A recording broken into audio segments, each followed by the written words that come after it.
All right, so the new year is coming up and you might be tempted to set annual goals. So my hot take on annual goal setting is that I don't like setting annual goals. See, the thing with annual goals is that it's very easy to be like, this is my goal for 2026. And you set that goal in January, and then by like March or April, the goal kind of becomes irrelevant because you'll have hopefully taken some kind of actions towards it, and then the goal will change as a result of the actions you take. Either that, or you'll just get to April and you'll have forgotten that you actually set the goal in the first place. Because like a year is just sort of too long. I instead prefer to set quarterly goals, which I like to think of as quarterly quests or QQs. And I think of them as quarterly quests because quest, thinking of a goal as a quest, it just frames it in a bit more of a fun way.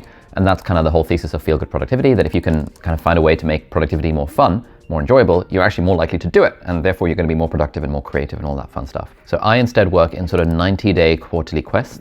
For me, I split life up into work and life. And so I have a main quarterly quest for work and a main quarterly quest for life. And so for that, you kind of want to ask yourself, in the next 90 days, in the work domain of my life, what is the one thing, if I just did one thing and only one thing, that would have the most impact? In my personal life, what is the one thing and only one thing that if I just did that and everything else stayed the same, what's the one thing that would have the most impact? Because a major mistake people make when it comes to setting goals is actually trying to set way too many of them.